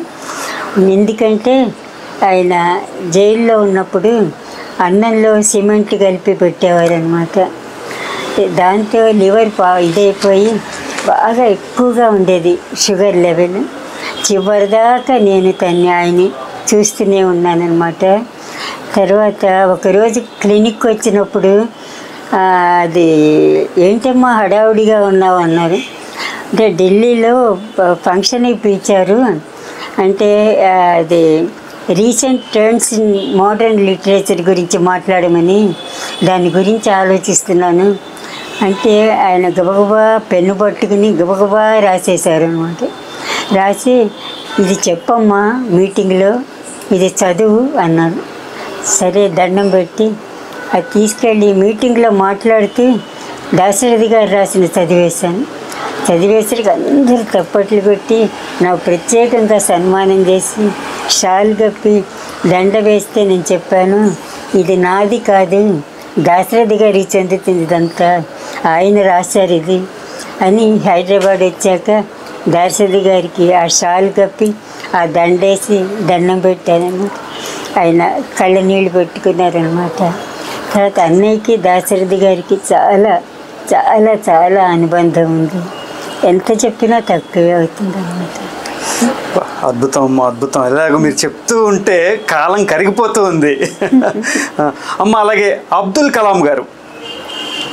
అబ్దుల్ కలాం గారు స్వామికి పరమ భక్తులు అనమాట. అంటే ఒకసారి స్వామి బర్త్డే రోజున పుట్టబడి తెచ్చారు. వచ్చి మీటింగ్లో మాట్లాడుతూ స్వామి గురించి ఏం మాట్లాడాలో తెలియక తడబడుతూ భగవంతుడు అనుభవి ఆగిపోయి మళ్ళీ తడబడుతూ మళ్ళీ మాట్లాడుతుంటే స్వామి ఇట్లా నవ్వుకుంటున్నారు. తర్వాత ఇంటర్వ్యూ రూమ్లో నేను కలాం గారు అక్కడ ఉన్నాం అనమాట. ఉంటే కలాం గారు లేదు, నేల మీద కూర్చున్నారు. స్వామి అన్నారు, మీరు ప్రెసిడెంట్ కదా, కుర్చీలో కూర్చోండి అంటే, అమ్మో కాదు స్వామి, నేను మీ పరమ భక్తుడిని. ఏడ్చేస్తున్నారు. అదేంటి స్వామి ఏడుస్తున్నారంటే, మీ గురించి మాట్లాడుతారు, మీరు భగవంతుడని చెప్పలేకపోయాను స్వామి. అంటే మీరు ప్రెసిడెంట్ కదా, మీ ప్రోటోకాల్ మీకు ఉంటుంది, నేను ఏం అనుకోలేదు బంగారు అని ఆశీర్వదించి చెప్తే భద్రా కళ్యాణం టాపిక్ అప్పుడు వచ్చిందనమాట. అంటే కలాం గారు అన్నారు, అమ్మా భద్రా కళ్యాణం నాకు పంపిస్తారా, తెలుగులో అయినా నేను చదివించుకుంటాను అంటే నేను పంపించాను. వెంటనే థ్యాంక్స్ చెప్తూ ఆయన ఉత్తరం రాశారనమాట. అద్భుతం. వినమ్రతకి విధేయతకి ఒక తార్కాణంగా ప్రతిబింబంగా నిజానికి అబ్దుల్ కలాం గారు నిలిచిపోతారమ్మ. గొప్ప భక్తుడు, చాలా చాలా చాలా చాలానమ్మా, చాలా గొప్ప భక్తుడు. ఎంత సింపుల్ అంటే ఆయన కింద నేల మీదే కూర్చుంటారు, పైకి లేవమంటే లేవరు. రాష్ట్రపతిగా ఉన్నప్పుడు. రాష్ట్రపతి. అమ్మ, తదుపరి గాయని గాయకులతో మీ అనుబంధం గురించి చెప్పండి అమ్మా. బాలమురళి గారు. గాయని గాయకులు అంటే చిన్నతనంలో విజయవాడ బాలానందానికి రెగ్యులర్గా నన్ను పిలిచేవాళ్ళు అనమాట. పిలిస్తే నాటకాల్లోనూ పాటలు అది పాడేదాన్ని. ఒకరోజు వింజమూరి లక్ష్మిను వాళ్ళు మా కృష్ణ ఇవాళ పాట పాడుతుంది అండి, వినండి అనేసరికి అది జాగరాయ కీర్తన ఏదో పాడుతున్నా, ఎందుకో తడబడ్డాను, అపశృతి వచ్చింది. పాడుతుంటే ఎదురుగుండా ఒక ఆయన కూర్చుని తాళం వేస్తున్నాను. పాప ఇట్లా రా అన్నాడు. వెళ్ళాను. చక్కగా పాడావు, గొంతు బాగుంది, కానీ కాస్త అపశృతి ఉంది తల్లి, అది సవరించుకుంటే మంచి గాయని అవుతావు అంటే దండం పెట్టి మీరెవరు అన్నా. నేను మంగళంపల్లి బాలమురళీ కృష్ణని అన్నాను. అంటే ఆ తర్వాత హైదరాబాద్లో ఒక వేదిక మీద ఒక మీటింగ్ జరుగుతుంది. మీటింగ్ జరుగుతుంటే నేను అతను మురళి అని పిలుస్తాను. అతను ఫ్లూట్ వాయిస్తుంటారు. మురళినే తెలుసు. అంటే తనును బాలమురళీ కృష్ణ స్టేజ్ మీద మేము ముగ్గురం ఉన్నాం అన్నమాట. అంటే నన్ను చూసి, నువ్వు చిన్నప్పుడు పాపవే కదా అని, ఇప్పుడు కృష్ణక్కవి కదా అంటే, అవును అంటే తను చెప్పి నాకు ఎంతో సంతోషపడిపోయారు. ఇట్లా చూస్తాను నేను అనుకోలేదు. చాలా గొప్ప విషయం అమ్మ నిజంగా. అలాగే ఎస్పి బాలసుబ్రహ్మణ్యం గారితో కూడా ఎస్పి బాలసుబ్రహ్మణ్యం గారు అమ్మ. బాలసుబ్రహ్మణ్యం అంటే బాలసుబ్రహ్మణ్యం గారు కూడా బాగా అనుబంధం ఉంది. అప్పుడప్పుడు ఫోన్ చేసేవారు అనమాట. ఫోన్ చేసి, కృష్ణక్క మీరు అంటే సన్నగా అయిపోయారు, అంటే కాస్త ఏమన్నా తినచ్చు కదా, తింటే పేషెంట్స్కి చక్కగా చూడొచ్చు కదా అని అనబోతున్నారు. అనలే, ఇంకా అట్లా అంటారో నాకు అర్థమైంది. అర్థమైతే నేను అన్నాను, సుబ్రహ్మణ్యం గారు మీరు పొద్దున్నే వాకింగ్ చేయొచ్చు కదా, వాకింగ్ చేసి అది అన్నం అది ఆహారం కంట్రోల్లో పెట్టుకుంటే మీకు స్థూలకాయం తగ్గుతుంది కదా, ఆరోగ్యం బాగా ఉంటుంది కదా అనేసరికి, అదే నేనేమో మిమ్మల్ని అందామనుకుంటే నన్నే ఎదురు ప్రశ్నిస్తున్నారు అని పెద్దగా నవ్వేశారనమాట. కానీ పాపం తను ఆఖరి స్టేజ్లో అట్లా వెళ్ళిపోతారని అనుకోలేదన్నమాట. చాలా బాధాకరం. ఎస్పీబీ గారు నిజంగా చాలా బాధపడ్డారు. ఇంకో ఖచ్చితంగా ఆయన ఇంకొక 10-15 ఏళ్ళు ఈజీగా బ్రహ్మాండమైనటువంటి ఆరోగ్యంతో మనల్ని అలరించేటువంటి ఆరోగ్యం కలిగి ఉన్న వ్యక్తి ఆనాటికి. అవును.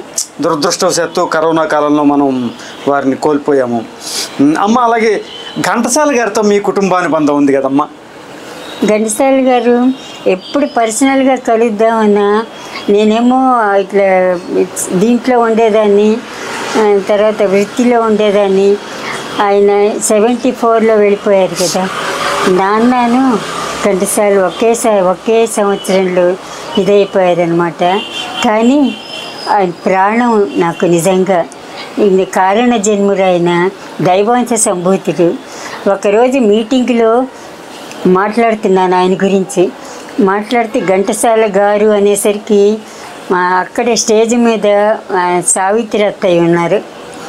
ఘంటసాల గారు తన కోపం వచ్చి గబుక్కని మైక్ తీసుకుని, కృష్ణ ఏంటి ఘంటసాల గారు అంటావు, నువ్వు మా మేనగోడలు కదా, ఇంతవరకు నేను ఎవ్వరికీ చెప్పలేదు, నువ్వు కూడా చెప్పలేదు, ఇంకెప్పుడు మీ మావయ్యని ఘంటసాల గారు అనక అని పబ్లిక్గానే అనౌన్స్ చేసిందనమాట.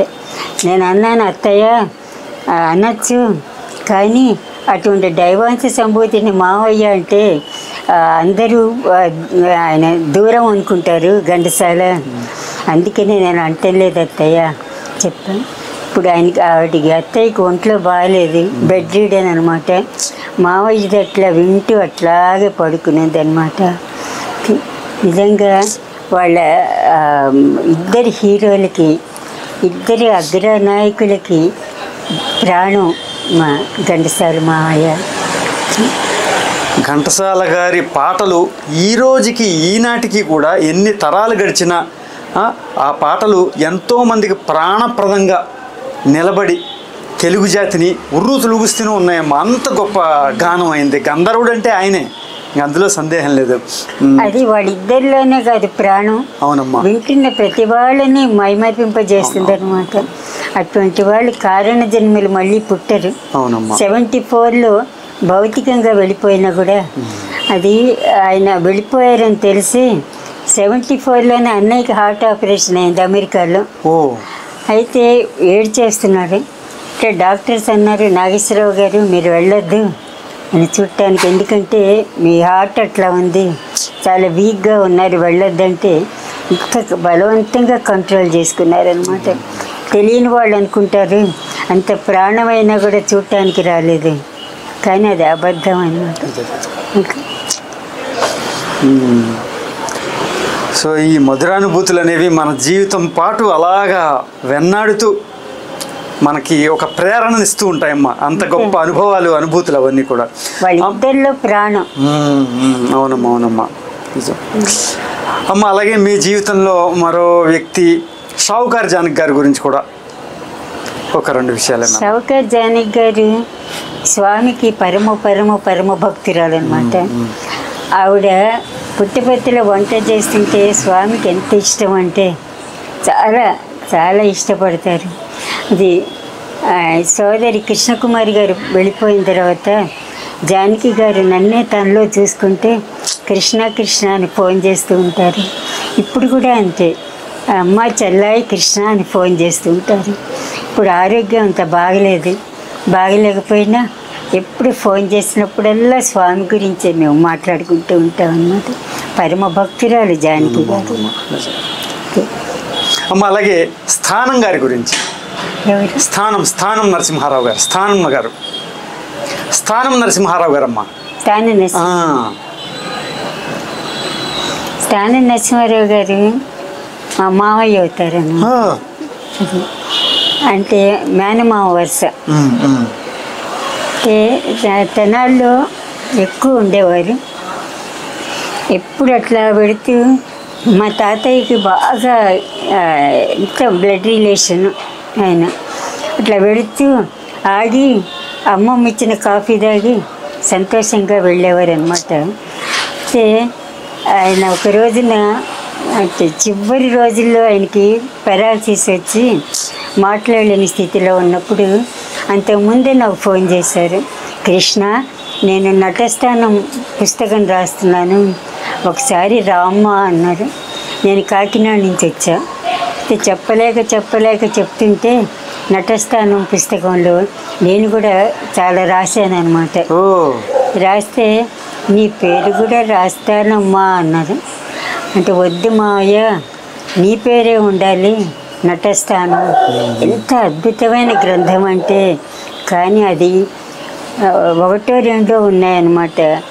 దాన్ని ముద్రించినట్టయితే ఎంతమంది మార్గదర్శకంగా ఉండేదంటే నేను చెప్పలేను.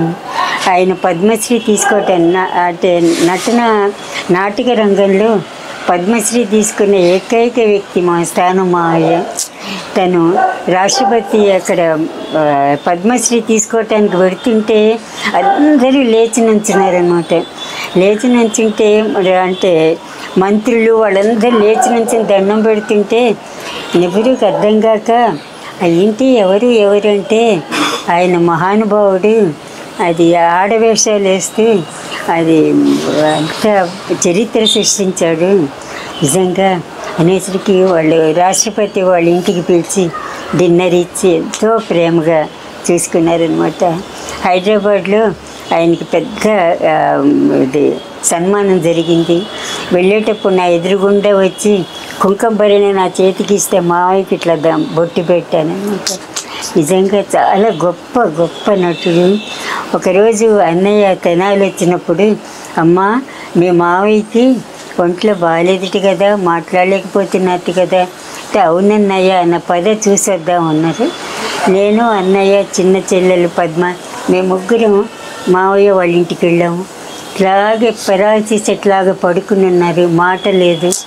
అన్నయ్య రెండు చేతులు పట్టుకుని తల మీద ఇట్లా అంటుంటే ఇద్దరి కళ్ళ నిండా నీళ్ళు వచ్చాయి అన్నమాట. అది ఎందుకంటే అన్నయ్య ఆడవేషాలు వేస్తున్నప్పుడు మామయ్య దగ్గరే చిన్నప్పుడు నేర్చుకున్నాడు అనమాట ఎట్లా వేయాలి. అదే ఆఖరిసారి ఇట్లాగా దండం పెట్టి కళ్ళ నీళ్ళు తుడుస్తున్నారు, కానీ అన్నయ్య తన కళ్ళ నిండా నీళ్ళు వచ్చాయన్నమాట. అదే వాళ్ళ ఆఖరి కలయిక అనమాట.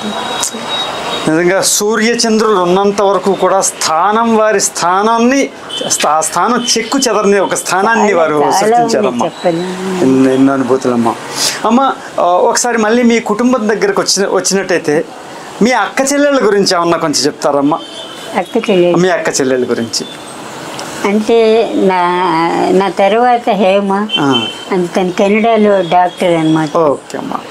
తర్వాత తనకి ఇద్దరు పిల్లలు, వాళ్ళు కూడా మంచి పొజిషన్లో ఉన్నారు.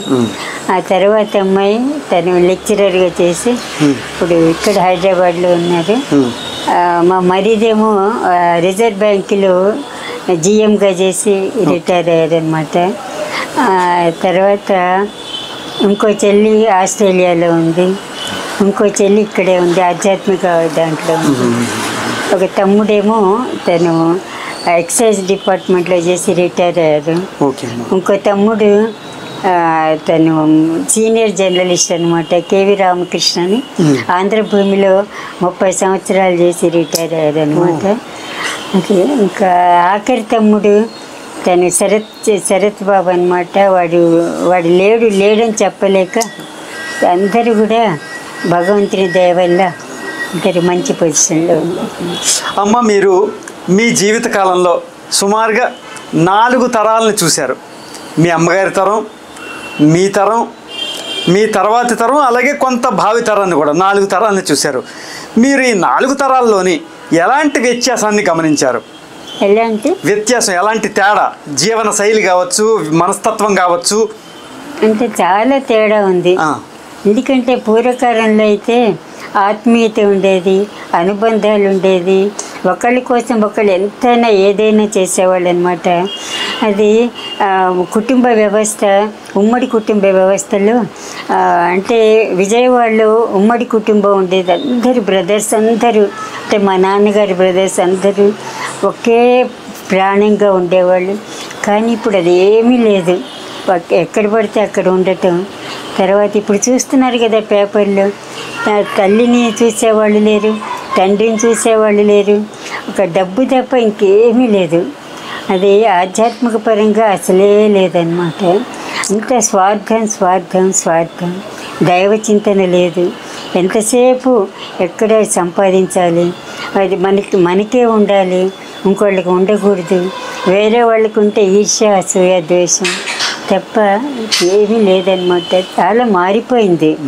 ఎందుకంటే అప్పటి నుంచి నాకు ఎన్ని వేల ఉత్తరాలు వచ్చేవంటే కృష్ణక్కకి. అప్పుడు ఉత్తరాలు వేరు, ఇప్పుడు ఉత్తరాలు చూస్తుంటే నా కళ్ళ నుంచి నీళ్ళు వస్తున్నాయి అనమాట. అంతా సుఖంగా ఉన్నవాళ్ళు ఒక్కళ్ళు కూడా కనిపించడం లేదు. ప్రస్తుత సమాజానికి కృష్ణక్కగా మీరిచ్చే సలహా ఏంటి? అంటే కృష్ణక సలహాలు వినే స్థితిలో వాళ్ళు ఉన్నారా? ఉన్నారమ్మా. అందరూ కాకపోయినా పోనీ సంఖ్య తగ్గినా ఎంతో కొంతమంది ఉన్నారు. చాలామంది ఉన్నారు. అయితే భగవంతుని పరంగా నేను కంప్లీట్ ఇప్పుడు ఆధ్యాత్మిక దాంట్లో ఉన్నాను. ఇది నీలో ఉన్న భగవంతుణ్ణి ప్రతి వాళ్ళలోనూ చూసుకోవాలి. నీలో ఉన్న బాధని, నీ బాధను బాధపడుతూ కూడా నీ బాధ అనుకోవద్దు. ఎదుటివారి బాధ నీ బాధగా అనుకోవాలి. ఎదుటివారి కన్నీళ్లు తుడిస్తే నీ కన్నీళ్ళని భగవంతుడు తుడిస్తాడు. అది అందరూ గుర్తుపెట్టుకోవాలి.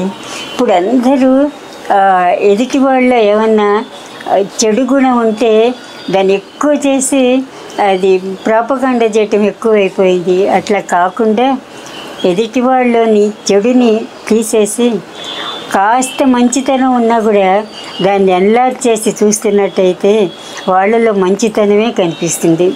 అప్పుడు వాళ్ళ గురించి మనం చెడుగా అనుకోవాల్సిన అవసరమే ఉండదు. అదే కాకుండా మనలో ఏమాత్రం చెడు ఉన్నా కూడా నాలో కాస్త చెడు ఉంది అనుకోవద్దు. దాన్ని బాగా మ్యాగ్నిఫై చేస్తూ ఆ చెడుని కనుక తీసేసినట్టయితే మనం దైవాంశ సంభూతులం అవుతాము. అందుకని భగవంతుడు ఎక్కడో లేడు, ప్రతి వారిలోనూ ఉన్నారు, ప్రతి ప్రాణిలోనూ ఉన్నారు. ఒక చిన్న ఎగ్జాంపుల్ చెప్పాల్సి వస్తే, ఒకసారి జమున ఫోన్ చేసి కృష్ణ పుట్టపర్తి వెడదామంది. మళ్ళీ సరే వెళ్ళాను, కానీ నా మనసంతా ఇక్కడే ఉంది. అంటే చాలామంది అపాయింట్మెంట్ తీసుకున్నారు క్లినిక్లో. వాళ్ళంతా బీద వాళ్ళు అనమాట, ఎక్కడెక్కడి నుంచో వస్తారు. వాళ్ళు ఇంక అక్కడ 4 రోజులు అక్కడే ఉండిపోతే పాపం వీళ్ళు ఎట్లా బతుకుతారు, ఎక్కడ ఉంటారు, వాళ్ళకి తిండికి ఉండటానికి ఎట్లాగని ఆలోచనలన్నీ ఇక్కడ ఉన్నాయి. అక్కడేమో నేను స్వామి దగ్గర నేను కూర్చున్నా. స్వామి అట్లా ఉంటూ ఎప్పుడూ నవ్వుతూ ఉండేవాళ్ళు, నేను నవ్వుతూ చూసేదాన్ని. ఆ 4 రోజులు నేను ఏదో ఆలోచిస్తుంటే స్వామి కూడా ఏదో ఆలోచిస్తూ వెళ్ళిపోయేవారు. జమునంది కృష్ణ అదేంటి నువ్వెటో చూస్తున్నావు, స్వామి ఎటో చూస్తున్నారంటే నేనేం మాట్లాడలేం. తర్వాత హైదరాబాద్ వచ్చి క్లినిక్ వచ్చేసరికి నేను ఎవరినైతే చూడలేదనుకున్నానో, ఎవరైతే దారుణమైన పరిస్థితిలో ఉంటాననుకున్నానో ఆ పేషెంట్స్ అందరు సంతోషంతో వచ్చి కూర్చున్నారు క్లినిక్లో. అదేంటి అన్నా, నేను రాయలేదు కదా, నేను లేను కదా ఊళ్ళో. అంటే భలే వాళ్ళనమ్మా, నేను 4 రోజులు మీరే కదా వచ్చి కుర్చీలో కూర్చున్నారు, మీరే కదా ప్రిస్క్రిప్షన్ రాశారు అని నేను వాళ్ళ ప్రిస్క్రిప్షన్ చూపిస్తే నా దస్తురే. తీరా చూస్తే ఒకళ్ళు అన్నారు, అమ్మ పాదాలకి దండం పెడుతుంటే కాషాయ రంగు కనిపించింది అమ్మ. అంటే స్వామి నా ప్లేస్లో వచ్చి క్లినిక్లో కూర్చుని అందరూ చూశారనమాట. అంటే మానవ సేవే మాధవ సేవ, అది దానికి నిజమైన నిర్వచనం మా బంగారు తండ్రి. అది నేను ఎప్పటికీ జన్మలకి నేను మర్చిపోలేను అన్నమాట. మీరే కాదు, అసలు నిజంగా ఈ ఇంటర్వ్యూ మీతో చేస్తున్న ఈ ఇంటర్వ్యూలో ఉన్న మేమంతా కూడా నిజంగా ధన్యులమ్మా. ఎంత గొప్ప విషయాలు చెప్పారు. నిజంగా ఇవి ఇట్లాంటివి వినడానికి కూడా ఒక అదృష్టం భాగ్యం పెట్టి పుట్టి ఉండాలి నిస్సందేహంగా. ఎంత అద్భుతమైన విషయాలు చెప్పారు, చాలా సంతోషం అమ్మా. అమ్మ అలాగే చివరిగా మీరు డాక్టర్ అయినప్పటికీ కూడా రచనా వ్యాసంగంతో సాహిత్యం ద్వారా మీరు తెలుగు ప్రజలకు అత్యంత ఆత్మీయులయ్యారు. సో సాహితీ రంగానికి సంబంధించి మీ సాటి రచయితలతో మీ అనుబంధాన్ని కొంచెం తెలియచేయండి అమ్మా. అనుబంధం అంటే సాహితీ పరంగా అయితే చాలా చాలా చాలా అనుబంధాలు ఉన్నాయి. శార్వరి గారు చెప్పారు కదా, అప్పటి నుంచి నన్ను ఇంటర్వ్యూ చేసి అది చాలా ఆత్మీయత ఉంది. తర్వాత ఎద్దనపూడి నాకు చాలా క్లోజ్ అనమాట. అయితే నేను రాణి అని పిలుస్తా తన్ని కృష్ణ అని పిలుస్తుంది. అంటే అక్కడ ఉన్నప్పుడు నాకంత అంటే అటాచ్మెంట్ లేదు. ఇక్కడ హైదరాబాద్ వచ్చాక అటాచ్మెంట్ బాగా పెరిగిందనమాట. అప్పుడు అన్నయ్య ఫోన్ చేసి, అమ్మా మీ వదిన చెప్తుంది అది నువ్వు రాసిన పుస్తకాన్ని సినిమా తీయచ్చు కదా అని ఒక బుక్ పంపించు అన్నాను. అన్నయ్య నేను పూర్తిగా ఇందులో మునిగిపోయి ఉన్నాను, ఇది ట్రీట్మెంట్లో డాక్టర్గా ఉన్నాను, నేను పేషెంట్స్ పల్స్ చూసే డాక్టర్ని, కానీ ఎద్దనపూడి అక్కడే ఉంది కదా, తను పాఠకుల పల్స్ చూసే డాక్టరు, అందుకని తనైతేనే మీకు న్యాయం జరుగుతుంది అనగానే ఎస్ యు ఆర్ కరెక్ట్ అని అప్పుడు అన్నయ్య కళ్ళల్లో నీళ్ళు వచ్చారనమాట. ఎస్ యు ఆర్ గ్రేట్ అన్నాడు, కరెక్ట్ అన్నలా అని. తర్వాత ఒకరోజు పిలిచి, అమ్మా నేను రచయిత్రులకి నా పురస్కారం ఇద్దామనుకుంటున్నాను, ఎవరికైతే బాగుంటుంది అన్నాను. అంటే అన్నయ్య దృష్టిలో నేనున్నానని తెలుసు. ఎవరికైతే బాగుంటుందంటే అన్నయ్య ఎద్దనపూడికైతే బాగుంటుంది. ఎందుకు అన్నా, మీరు చాలా సినిమాలకి రాసింది కదా, తనైతేనే నాకు ఇస్తే సొంత చెల్లెలకి ఇచ్చామని నెగిటివ్గా వస్తుంది నేసరికి. అప్పుడు కూడా అన్నయ్య బాగా చెలించిపోయాడు. వెంటనే ఎద్దనపూడికి ఫోన్ చేసి కంగ్రాట్స్ రాణి, అన్నయ్య పురస్కారానికి రాబోతుంది అనగానే తర్వాత వచ్చి కావులించుకుంది అనమాట తను. తర్వాత అమెరికా పెడుతూ, కృష్ణ నేను అమెరికా పెడుతున్నాను, మళ్ళీ మేలో వస్తాను, నీకు తెలుసు కదా నాకు మామిడి పళ్ళును అది మల్లెపూలు అంటే ఇష్టమని, నీతోటే ఉంటాను, నీతో వస్తానన్నా. కానీ తన భౌతికంగా వెళ్ళిపోయిన వార్త విని నేను చాలా చాలా బాధపడ్డాను అన్నమాట. అట్లాగే చాలామంది రచనాపరంగా కూడా ఎన్నే చెప్పను. ఇంకేమన్నా ఉన్నాయేమో మీరు చెప్తే, చాలా వరకు కవర్ చేసాము. ఇంకేమన్నా మీ మనసులో ఇంకేమన్నా ఉంటే మీరే చెప్పండి. చాలా విషయాలు కవర్ చేశారు, ఆల్మోస్ట్ అంతా. అంటే మీ జీవితం ఒక అనంతమైనది, జ్ఞాపకాల పరంపర పోతూ ఉంటుంది. అయితే ప్రధాన ఘట్టాలు విషయానికి వచ్చినప్పుడు మీరు ఇంకేమన్నా చెప్పదలుచుకున్నా, మీకు గుర్తొచ్చింది. భరద్వాజ గారు, ప్లీజ్ అమ్మా, వారితో కూడా భరద్వాజ గారు తెనాల్లో మా ఇంటి పక్కన కవిరాజ పబ్లికేషన్స్ దాంట్లో అది అందులో ఉండేవారు అనమాట. స్క్రిప్ట్ ఇది చేస్తూ ఉండేవాడు. ఉంటే ప్రతిరోజు ఇంటికి వచ్చి అమ్మ చేసిన కాఫీ అంటే చాలా ఇష్టం అనమాట. కాఫీ తాగి వెళ్ళేవారు. నాన్న క్లినిక్లో ఒక రైటర్ ఉన్నాడు, ఆయన శారద, ఆయన పేరు నటరాజు. అప్పట్లో ఆంధ్రపత్రికలో మంచి చెడు అవన్నీ రాసేవాడు, మంచి సీరియల్స్. ఆయన హోటల్లో సర్వర్గా ఉండేవాడు. చాలా పేరుంది ఆయనకి, శారద. అంటే భరద్వాజ అన్నారు, అమ్మ మీ హాస్పిటల్లో శారద ఉన్నట్టు కదా, తప్పకుండా మనం వెళ్ళి మీట్ అవుదాం అంటే ఇద్దరం వెళ్ళాం. అంటే శారద గారు పాపం టీవీ వచ్చి ఆయన ఇట్లా పడుకుని ఉన్నారనమాట. వాళ్ళిద్దరు మాట్లాడుకుంటే ఆయన డబ్బు లేదు పాపం ఆయనకి. అంటే నాన్న పాపం ఇచ్చి ఆయనకి పేపర్లు లేవని చెప్పలే. చిన్నతనంలో నేను డబ్బులు కాస్త దాచిపెట్టుకునేదాన్ని, అది తీసుకెళ్ళి పేపర్ కొని ఇచ్చేదాన్ని అనమాట. అప్పుడు శారద అన్నాడు, అమ్మా నువ్వు నీ రుణం నేను మర్చిపోలేను, నువ్వు భవిష్యత్తులో మంచి రచయిత్రి అవుతావు నాకు అనిపిస్తుందమ్మా. ఆయన పోయిన తర్వాత నాన్నే దగ్గరుండి ఆయనకి అన్నీ చేశారనమాట. భరద్వాజ్ గారు అప్పటి నుంచి పరిచయం. తర్వాత హైదరాబాద్ వచ్చాక ఒక మీటింగ్లో నా పక్కనే కూర్చుని నా వంక ఇట్లా చూస్తున్నాను. అంటే ఇదివరకు గెడ్డాలు ఏం లేవు కదా, ఏంటి ఎక్కడో కళ్ళు చూస్తున్నట్టుంది. అంటే తల్లి నువ్వు చిన్నారి కృష్ణవు కదా అంటే, అవును మీరు అంటే నేను భరద్వాజని కదా అంటే, అయ్యో అంటే గడ్డాలు మీసాలంటే గుర్తుపట్టలేదు. అప్పుడు బాగా సన్నిహితంగా ఉన్నాం.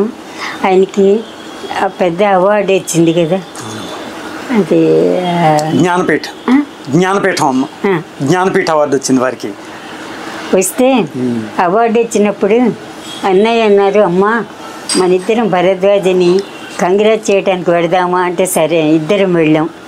పెడితే అన్నయ్య కూర్చునంతా గిరిగిరా చూశారు ఇల్లు చూసి, భరద్వాజ గ్రేట్.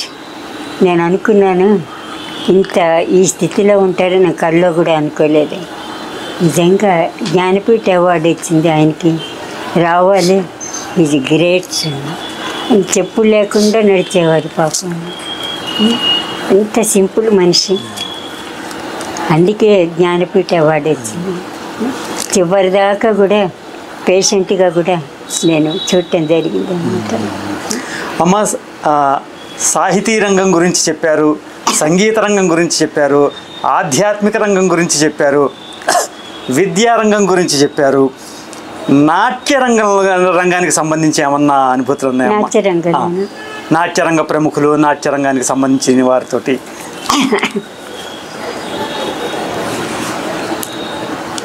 నాట్యానికి మాకు బాగా సన్నిహిత సంబంధం ఉంది. నేను అంటే చిన్నప్పుడు డాన్స్ నేర్చుకున్నాను అనమాట. అంటే మా చెల్లెలు హేమ, అది కెనడాలో ఉన్న చెల్లెలు, అందరం కాస్త ఇదిగా ఉండేది. అది తెనాల్లో అన్ని కళల్లో ఉన్న వాళ్ళందరూ ఇంటికి వచ్చేవాళ్ళు అనమాట. అంటే బాగా నాన్న కళలను ఎక్కువ ప్రోత్సహించేవారు. అంటే నాకు రోజుల మారేళ్ళు ఏరువాక డ్యాన్స్ అంటే చాలా ఇష్టం. అంటే డ్యాన్స్ చేసేదాన్ని. ఒకరోజు ఒక ఫంక్షన్లో ఏరువాక డ్యాన్స్ చేస్తుంటే నటరాజు రామకృష్ణ గారు అక్కడ కూర్చున్నారు. అప్పుడు ఆయన నాకు తెలియదు, చిన్నప్పుడు కదా. అంటే గబగబా స్టేజ్ ఎక్కి నాకు సన్మానించి నాట్యమయూరి అని బిరుదు ఇచ్చారనమాట చిన్నతనంలో. ఆ తర్వాత ఇక్కడ అదే సీన్ మళ్ళీ నటరాజు రామకృష్ణ గారు నేను స్టేజ్ మీద ఉన్నప్పుడు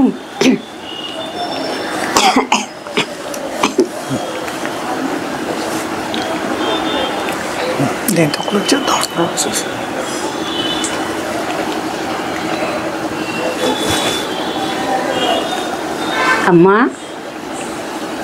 నేను గుర్తున్నానా అన్నాను. అంటే ఎందుకు గుర్తులేదు, మీరే కదా నాకు బిరుదు ఇచ్చారు నాట్యమయూరి. ఆ నాట్యమయూరి ఏం కదా అని ఇప్పుడు కృష్ణకి అయిపోయావా అమ్మా అని ఇప్పుడు గబగబా తన షాలు నాకు కప్పి ఇంత సంతోషపడిపోయారు ఆయన. నిజంగా చివరిదాకా కూడా ఆయనకు కూడా నా అదృష్టం ఏంటంటే నేను డాక్టర్ని అవటం వల్ల, మా అనుబంధాల వల్ల చివరిదాకా మహనీయుల్ని మహానుభావుల్ని సేవించుకునే అదృష్టం నాకు కలిగిందనమాట. ఇంకా చాలా చెప్పాలి కానీ చెప్తే ఇంకా రోజులు గడిచిపోతాయి. చాలా చాలా సంతోషం అమ్మా. మీది నిజంగా ఒక ధన్య జీవితం, ధన్య జీవితం. మీది ఒక ధన్యమైనటువంటి జీవితం. మీ జీవితం ధన్యమైంది నిజంగా. మీరు చేసిన సేవపరంగా కావచ్చు, మీ యొక్క భక్తి, సాహిత్యం, సంగీతం అన్ని విధాలుగాను కూడా మీరు ఒక అగ్రశ్రేణిలో, ఒక శిఖరాగ్ర స్థాయిలో నిలబడ్డారు తెలుగువారి హృదయాల్లో. కృష్ణక్కగా నిలబడి ప్రతి ఒక్కరికి కూడా ఒక తోడబుట్టిన అక్కయ్యలాగా మీరు అందరి హృదయాల్లో నిలబడ్డారు. మీరు ధన్యజీవులు. సో ఈ కార్యక్రమం, ఈ ఇంటర్వ్యూ సందర్భంగా ఎన్నో విలువైన విశేషాలు చెప్పారు. ఇంకా ఎన్నో ఉన్నాయి నిజంగా తెలుసుకోవాలంటే. అయితే మరో సందర్భంలో మరొకసారి మరిన్ని విశేషాల కోసం మిమ్మల్ని కలిసే భాగ్యం ప్రసాదించాలని పరమాత్మని వేడుకుంటూ. సాయిరామ్ సార్, నాకు కూడా చాలా సంతోషంగా ఉంది మీ అంత ఆత్మీయతగా కృష్ణక్కని చూడటం. మీలో నేను కృష్ణక్కని చూసుకుంటున్నాను. చాలా చాలా సంతోషంగా ఉంది. ఎందుకంటే సముద్రం ఎదురుగుండా కూర్చుని చిన్న స్పూన్ ఇచ్చి అది తీయమంటే ఎట్లా ఉంటుందో నా పరిస్థితి అట్లాగే ఉంది. చాలా చాలా సంతోషం. సాయిరామ్ సాయిరామ్ సాయిరామ్ సాయిరామ్. చూశారుగా, ఆధ్యాత్మికంగా, విజ్ఞానభరితంగా, మానవ సంబంధాల కోణంలో సాగిన మన నడిచే విజ్ఞాన సర్వస్వం డాక్టర్ కృష్ణక్క గారితో సాగిన రసరమ్యమైన ముఖాముఖి. నెల నెల వెన్నెల కార్యక్రమంలో భాగంగా ఈనాటి మన ముఖ్య అతిథి అయినటువంటి డాక్టర్ కెవి కృష్ణకుమారి గారితో ముఖాముఖి సంభాషణ చేసిన వారు senior digital journalist Shri Gullapudi Srinivas Kumar గారు. సాంకేతిక సహకారం అందించిన వారు శ్రీ హయగ్రీవ. ఈ కార్యక్రమ నిర్వహణకు అండదండగా నిలిచి ప్రోత్సాహాన్నిచ్చి వెన్ను తట్టి నిలిచిన అమరజీవి పొట్టి శ్రీరాములు స్మారక సమితి అధ్యక్షుడు డాక్టర్ అజంతా కె శంకర్రావు గారికి, ఇతర కార్యవర్గ సభ్యులకు ఇవే మా ధన్యవాదాలు. తదుపరి వచ్చే నెల వెన్నెల కార్యక్రమంలో మరో ఆత్మీయ అతిథితో మనందరం మళ్ళీ కలుసుకుందాం. నమస్కారం.